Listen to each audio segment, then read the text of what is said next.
सास बिना ससुराल। राज्य सेवा आयोग ने मुझे तहसीलदार के पद के लिए चुन लिया था। नियुक्ति से पहले सभी सेलेक्टेड कैंडिडेट्स का मेडिकल होता है, तो मेरे भी मेडिकल की डेट आ ही गई थी। अच्छा ही है, सरकार के पैसे पर एक बार पूरी बॉडी का चेकअप हो जाता है। हींग लगे न फिटकरी और रंग चढ़े सो चोखा। मैं और ससुर जी दोनों बच्चों सहित मेडिकल के लिए सरकार द्वारा चिन्हित अस्पताल में पहुंच गए थे। यह शहर का सबसे बड़ा सरकारी अस्पताल था। सरकारी अस्पतालों में चाहे सुविधा अच्छी न हो, लेकिन डॉक्टर सब एक से बढ़कर एक वेल क्वालिफाइड होते हैं। वैसे भी मलाई सरकारी नौकरियों तक पहुंचती है, बाकी छाछ इधर उधर। मेरी बड़ी बेटी 3 वर्ष की थी और छोटा बेटा मुश्किल से 1 साल का। हमारे मेडिकल बोर्ड में कोई 10 लड़कियां और थीं। हम सभी को अलग अलग प्रकार के मेडिकल टेस्ट के लिए अलग अलग जगहों पर भेजा जा रहा था। सभी अपने अपने नंबर का इंतजार कर रहे थे।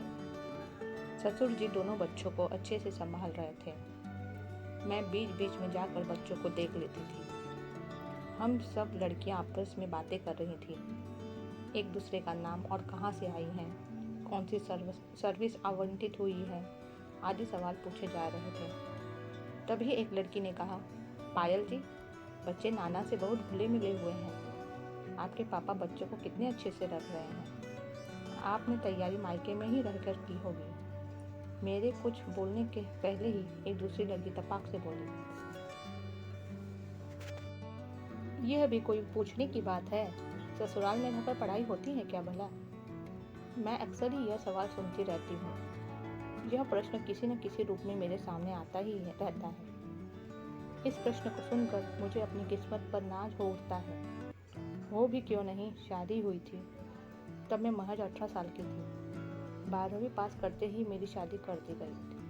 अपनी ज़िंदगी में कुछ करने के मेरे सपने को एक झटके में तोड़ दिया गया था।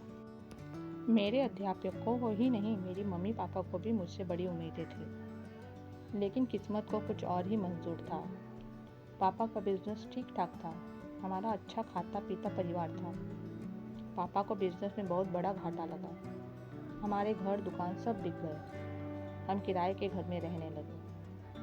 मम्मी अपनी कुछ जमा पूंजी और स्त्री धन से जैसे तैसे घर चलाने लगी। हम औरतें घर खर्च के लिए मिले पैसों से कुछ न कुछ बचाने की कला में माहिर होते हैं। यह पैसा हमारे किसी संदूक में सबसे नीचे या अलमारी में कपड़ों के लिए पीछे दबा रहता है, लेकिन यह बचत मुश्किल समय में कैसे आड़े आती है, यह मैंने अपने उस अल्हड़पन में ही समझ लिया था। पापा दिन रात चिंता में घुले जा रहे थे। दोनों बच्चों की पढ़ाई लिखाई, शादी ब्याह सब कैसे होगा। मम्मी पापा को खूब ढाढ़स बनाती, लेकिन पापा यह सदमा बर्दाश्त नहीं कर पाए थे और उनकी मृत्यु हो गई थी। मम्मी अपनी बची कुछ पूंजी और हम दोनों भाई बहन को लेकर अपने मायके आ गई थी। पापा के परिवार ने तो पहले से ही हमसे सब रिश्ते नाते तोड़ लिए थे। वहाँ रहते हुए मैं कॉलेज में एडमिशन लेती, उससे पहले ही मेरे लिए एक रिश्ता आ गया। मेरे पति रविश भी 2 भाई बहन ही थे। कुछ वर्ष पहले ही रविश की मम्मी का देहांत हो गया था। रविश के पापा की सरकारी नौकरी थी, खुद का घर था। रविश की बड़ी बहन की शादी हो गई थी। रविश अभी कॉलेज में ही थे, लेकिन घर में किसी औरत का होना ज़रूरी है, यह सोचकर रविश के पापा और बहन उनकी शादी करवाना चाहते थे। दीदी, अच्छा रिश्ता है, कोई मांग भी नहीं है। लड़की के लड़का ढूंढने में लोगों की पैरों की जूतियां गिर जाती हैं। मेरी मानो तो हमें चूकना नहीं चाहिए, छोटे मामा जी ने कहा। वैसे भी हम 3 लोग मामा पर बोझ बन गए थे। यह बात अलग है कि मैं और मम्मी दोनों ही मामी को पत्ता तक नहीं हिलाने देते थे। मम्मी ने मेरी ओर बड़ी उम्मीद से देखा। मुझ में अपनी मम्मी की लाचारी देखने जितनी तो समझ थी ही। मैंने अपना सिर झुका लिया था। मामा जी मेरे छोटे भाई को किसी दुकान पर काम पर लगाने का प्लान कर रहे थे। मैंने सोचा कि शायद मेरे इस बलिदान से उसे ग्रेजुएशन तक पढ़ने का मौका मिल जाए। रविश से मेरी शादी हो गई और मैं अपने ससुराल आ गई। शादी के बाद कोई 1 महीने तक रविश की बड़ी दीदी नैना हमारे साथ रही। उसके बाद यह कहकर वह अपने ससुराल लौट गई कि पायल, अब यह घर तुम्हारी जिम्मेदारी पर है। अब मैं बिना सास के ससुराल में अकेले ही रह गई थी। शादी से पहले माँ ने थोड़ी चिंता जताई थी कि बेटा, बिना सास के ससुराल में निभाना बड़ा मुश्किल हो जाता है। खुद की सास न हो तो 50 सासें बन जाती हैं। तू कहे तो मैं मामा जी को मना कर देती हूँ। अब भूखल में सिर दे ही दिया तो मुश्किलों से क्या डरना। यह सोचकर मैंने मम्मी को कहा कि मम्मी, जो होगा देखा जाएगा। अब तो शादी को थोड़े ही दिन बचे हैं। मेरी किस्मत में जो होगा वह मुझे भुगतना ही होगा। जब तक नैना दीदी थी मैं निश्चिंत थी। दीदी जो कहती थी वह काम कर देती थी। दीदी मुझे धीरे धीरे घर गृहस्थी की बातें सिखा रही थी। दीदी के जाते ही मैं थोड़ा चिंतित हो गई थी, लेकिन मेरी सारी चिंताएं बेकार साबित हुई। पापा जी और रवीश दोनों ही अपने सारे काम खुद कर लेते थे। मुझे तो बस रसोई में सब्जी बनानी होती थी और आटा गूंथना होता था। और रोटी कभी मैं सेकती और कभी पापा जी।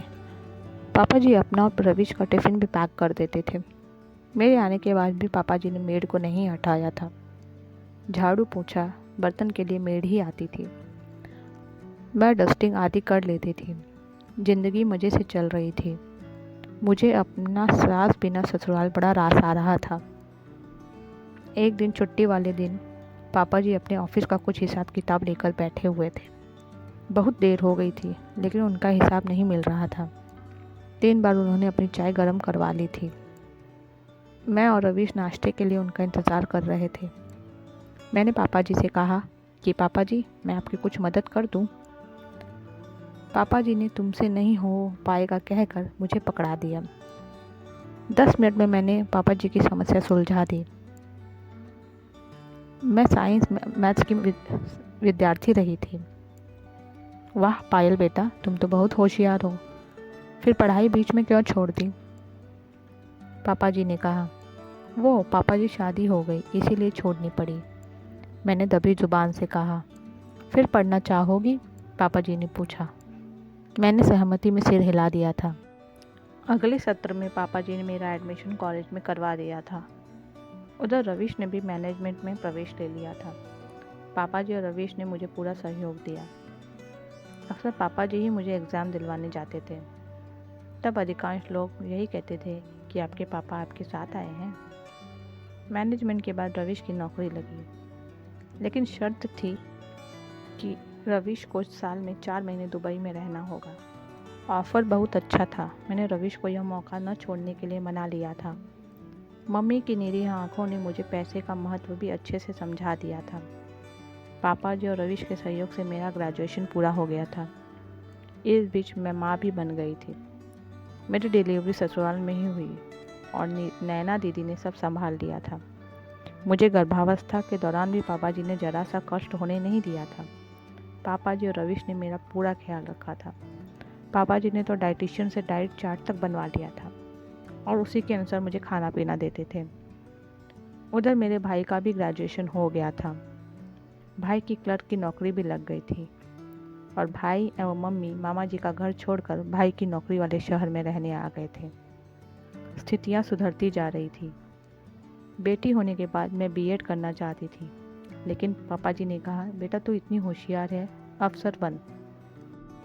राज्य सेवा आयोग की परीक्षा की तैयारी कर। पापा जी, घर और बच्चे को कौन देखेगा? मैंने कहा, तुझे अपने पापा जी पर भरोसा नहीं है? वैसे भी इस साल रिटायर होने ही वाला हूँ। पापा जी ने कहा। मैंने पापा जी की बात मान ली और तैयारी शुरू कर दी। राज्य सेवा आयोग की एक वैकेंसी पूरा होने में 2 से 3 साल तक ले लेती है। परीक्षा भी 3 चरणों में होती है, प्री, मेंस, लिखित और मेंस इंटरव्यू। मेरे हर चरण को पार करने पर पापा जी खुशी से नाचने लगते थे। मैंने उन्हें इतना खुश कभी नहीं देखा था। इसी बीच मैं दूसरी बार गर्भवती हुई। पापा जी इस खबर से थोड़ा परेशान हुए और नाराज़ हुए। परीक्षा की तैयारी में मैं सब कुछ कैसे करूँगी? लेकिन पापा जी ने मेरी तैयारी में कोई कोताही नहीं बरतने दी। मेरे दोनों बच्चों को और घर को अच्छे से संभाल लिया। आज मेरे साथ मेडिकल के लिए आए हैं। नहीं, मेरे ससुर जी हैं, मैंने कहा।